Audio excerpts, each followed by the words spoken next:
మాజీ ముఖ్యమంత్రి YS Jaganmohan Reddy June 18న ఏదైతే గుంటూరు జిల్లా సత్తెనపల్లిలో ఆ పర్యటనలో ఆయన కాన్వాయ్ కింద ఓ వ్యక్తి వైసీపీ కార్యకర్త మరణించిన సంగతి అందరికీ తెలిసింది. ప్రస్తుతం సోషల్ మీడియా వేదికగా ఆ వీడియో కూడా వైరల్ అవుతుంది. నిర్లక్ష్యంగా ఆ డ్రైవర్ ఆ ప్రయాణం చేయడం వల్ల వెహికల్ తీయడం వల్లే ఆ కార్యకర్త మరణించారని చెప్పేసి కూడా ఇప్పుడు గుంటూరు పోలీసులు అయితే కేసు నమోదు చేశారు. అసలు దీనిపై ప్రజలు ఏ విధంగా స్పందిస్తున్నారు? కొంతమంది వైసీపీ శ్రేణులు మాత్రం అది ఏ టెక్నాలజీ ఉపయోగించి కావాలనే కేసులు వేసాం అంటున్నారు. కానీ కూటమి నేతలు కావచ్చు, పోలీస్ యంత్రాంగం కావచ్చు, అది ఆ వీడియో ఆధారంగా కేసు నమోదు చేస్తామంటున్నారు. అసలు దీనిపై ప్రజలు ఏమనుకుంటారో వారి మాటలను అడిగి తెలుసుకునే ప్రయత్నం చేద్దాం. ఆ వ్యక్తి చనిపోయిన మీద జగన్ గారి మీద ఎలాగైతే కేసు పెట్టాడో అది 100కు 100 కరెక్ట్.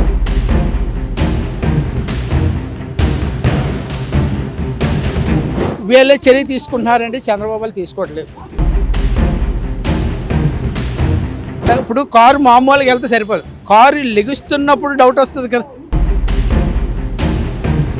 నా పేరు తెడ్డి వెంకటేశ్వరరావు.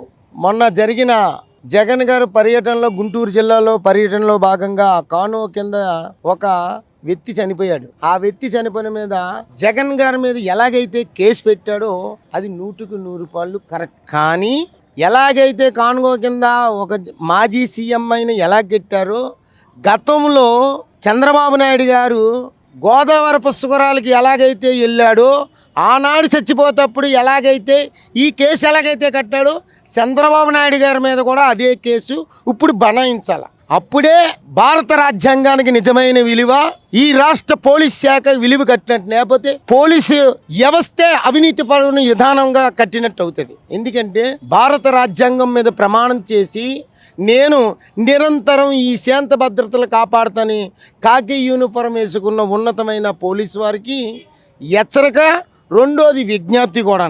ఎందుకంటే నిజంగా సమానమైన విధానం రాజ్యాంగాన్ని చట్టాల్ని ఉల్లంఘించకుండా ఏ వ్యక్తి అయినా రాజ్యాంగాన్ని పరిపాలించవలసిన సీఎం అయినా, పిఎం అయినా, మాజీ సీఎం అయినా ఎవరైనా ఒకటే అని ఈరోజు జగన్ గారి మీద 18వ తారీఖుని ఏ విధంగా అయితే కేసు కట్టారో, గతంలో ఏదైతే తప్పు చేసి ఇప్పుడు సీఎంగా ఉన్నాడో చంద్రబాబు నాయుడు మీద కూడా కేసు పెట్టవలసిందిగా ప్రజలుగా, ప్రజా సంఘాల నాయకులుగా మేము ఒకటే మీడియా ద్వారాగా ఉన్నతమైన పోలీస్ శాఖకి, హోమ్ మినిస్టర్ గారికి, ఇక్కడ సెంట్రల్ హోమ్ మినిస్టర్ గారికి కూడా నీతి నిజాయితీ ఉంటే కేసు పెట్టాలని కోరుకుంటున్నాను. చంద్రబాబు నాయుడు ఇంత ముందు వెళ్ళేటప్పుడు అప్పుడు వీళ్ళు ఎవరికి ఇవ్వలేదు, వాళ్ళు చేయడానికి దేనికైనా అడుగుంటప్పుడు ఇప్పుడు వీళ్ళు ఇవ్వలేదని వాళ్ళు అంటున్నారని వీళ్ళు అనుకుంటున్నారు. వీళ్ళు ఇవ్వడం ఇచ్చారు కదా, ఎంతవరకు ఇచ్చారు? 100 మంది దాకా ఇచ్చారు యాక్చువల్గా పర్మిషన్. కార్లు 3 క్యాన్వాస్ దాకా ఇచ్చారు. ఇప్పుడు వాళ్ళు ఎన్ని తీసుకొచ్చారు క్యాన్వాస్? ఎంతమంది జనాభా వచ్చారు? ఎంతమంది వచ్చినందుకు ఎవరు అడుగుతారా? ఎవరు అడగడానికి స్వాయిస్ లేదు. ఎందుకు అడగలేదు అంటే ఆ స్వాయిస్ వీళ్ళు వాళ్ళకి మొదటి నుండి స్పీచ్ ఇచ్చారు. వాళ్ళు మొదటి నుండి వాళ్ళు ఏం చెప్తే అది చేసేటట్టు, వాళ్ళు ఏమంటే అది చెల్లేటట్టు అది జరుగుతుంది. అటువంటి జరుగుతున్నప్పుడు వీళ్ళే చర్య తీసుకుంటున్నారండి, చంద్రబాబు తీసుకోవట్లేదు. వాళ్ళు వచ్చి మేము కొడతామన్నా వీళ్ళ తర్వాత రాజ్యాంగం ఏది జరిగితే జరుగుతా అన్నట్టు ఉంటున్నారు. ఇలాగైతే ఎలాగవుతాయి ప్రజల్లో ఆలోచించిన సరళి కూడా ఉండాలి కదా యాక్చువల్గా. అది జరగట్లేదు యాక్చువల్గా. పోనీ అవతల వాళ్ళ మీద ఏం చర్య తీసుకుంటున్నారంటే అది లేదు. చంద్రబాబు నాయుడు చాలా మటుకు వాళ్ళ మీద చర్య తీసుకోకపోవడమే జరుగుతుంది పాయింట్. దీనివల్ల వాళ్ళు ఏం చేయగలుగుతారు? వాళ్ళ హక్కుగా మారిపోయింది అది యాక్చువల్. ఇప్పుడు కారు ఎక్కించినప్పుడు తెలియదని అనుకుంటారు.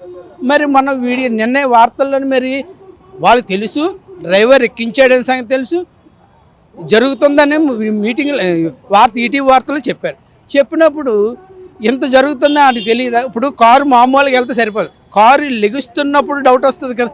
బ్రేక్ మనం ఈ కారు ఎలా లెగుస్తుంది, మనకు మనిషి మీద ఎక్కుతున్నామంటే కారు లెగుస్తున్నప్పుడు నీకు డౌట్ రావాలి కదా. డ్రైవర్ ఎక్కిస్తున్నప్పుడు ఎవరు ఏమున్నదని చెక్ చేయాలని బాధ్యత ఉండాలి కదా. అది ఎందుకు లేదు అక్కడ నాకు పాయింట్. ఇప్పుడు జగన్ని మనం మొదటి ముద్దాయిగా అనుకుంటా, 2 ముద్దాయి ఏరో అనుకో, కానీ ముందుకుంటే వాడు తిరగాలి కదా యాక్చువల్. ఇప్పుడు జగను పూర్వం తాలూకి 3450 వాయిదాలు ఉన్నాయి కొన్ని కేసులు. 3450 వాయిదాలకి వెళ్ళకపోతే కోర్టు ఏం చేస్తుంది యాక్చువల్గా? కాన్వాయ్ మీద పడిపోయి కాన్వాయ్ అదే కిందకి పడిపోయి చనిపోయాడు అనేది జనం అందరూ చూసారు, మీడియాలో కూడా చూపించారు కదండి. మీడియా వాళ్ళు క్రియేట్ చేయాల్సిన అవసరం వాళ్ళకేం వచ్చింది? వాళ్ళకి న్యూస్ లేక కాదు కదా, చాలా ఘోరాలు జరుగుతున్నాయి బయటని. అవన్నీ వాస్తవంగా చూపిస్తారు. అది మీడియా వాళ్ళు ఏ పార్టీ పక్షాన ఏంటి అనేది అది వాళ్ళ ఇండివిజువల్ విషయం. కానీ ప్రతి ఇటు టీడీపీకి సంబంధించిన మీడియా ఉంది, జగన్మోహన్ రెడ్డికి సంబంధించిన మీడియా కూడా ఉంది కదా. సో ఇక్కడ జరిగేది ఏంటంటే జనాలు ఒక ఎర్రీ స్టార్ట్ అయింది. ఏంటంటే ఈ ప్రజలకి అనేక రకాల పాలక వర్గాల యొక్క పాలసీస్ కారణంగా అన్ఎంప్లాయ్మెంట్ పెరిగిపోతుంది, బీభత్సంగా పెరుగుతుంది, అవసరాలు పెరుగుతున్నాయి, పేదరికం పెరుగుతుంది. పేదరికం అంటే తిండి లేకపోవడం కాదండి, వాళ్ళ అవసరాలు తీరాల్సినంత తీరకపోవడం కూడా పేదరికం కదా. అసమానతలు పెరుగుతున్నాయి, ఒకటి దగ్గర డబ్బు పోగైపోతూ ఉంది. చాలా సింపుల్గా ఒకటి అంటే చిన్న ఏమంటారు మీడియాటింగ్ చేసి బ్రోకరేజ్ చేసి అడ్డంగా కోటీశ్వర్లు అయిపోతున్నారు. ఆ సెక్షన్ పెరుగుతుంది. అలాగే ప్రజలు కూడా అవసరాల అసమానతలు ఎక్కువ బీభత్సంగా పెరుగుతున్నాయి. చదువుకున్న వాడికి ఈవేళ ఏ ఉద్యోగం తీయట్లేదు, పిహెచ్డీ చేసిన వాళ్ళకే ఈవేళ రోడ్ల మీద తిరుగుతున్నారు. ఏ యూనివర్సిటీలో కూడా ఉద్యోగాలు ఇవ్వట్లేదు, వాళ్ళనే చాలా నీచంగా అవమానిస్తుంది ఈ ప్రభుత్వం. అలాంటి సందర్భంలో ఇలాంటి డబ్బులున్న నాయకులు వెంట యూత్ పరుగులెత్తడం అనేది సహజం.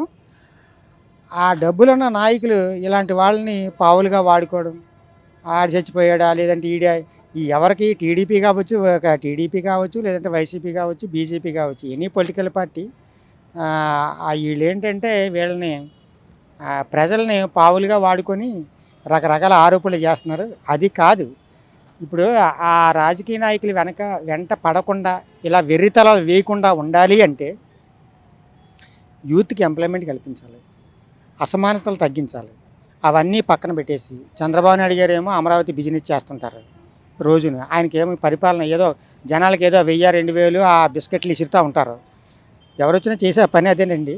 అయితే కాంక్రీట్గా వాళ్ళు బ్రతికేటట్టు వాళ్ళు పండించిన పంటకి గిట్టుబాటు ధర, చదువుకున్న వాడికి ఎంప్లాయ్మెంటు ఇవన్నీ చూపిస్తేనే ఈ రకమైనటువంటి యాక్టివిటీస్ తగ్గుతాయి. అది ప్రజలు ఆలోచించుకోవాలి. పరిపాలకులు ఎలాగా వాళ్ళ వ్యాపారాలు వాళ్ళు చేసుకుంటున్నారు. ఈ రోజైతే ఏమాత్రం రాజకీయాలు ఏమీ లేవండి, ఓన్లీ వ్యాపారమే. అసెంబ్లీలోకి దూరిపోయిన ప్రతి ఒక్కడు 99% శాసనసభ్యులు కానివ్వండి, పార్లమెంట్ సభ్యులు కానివ్వండి, వాళ్ళందరూ వ్యాపారాలు చేసుకుంటున్నారు తప్ప ప్రజల పరిపాలన అంటూ ఏమీ లేదు.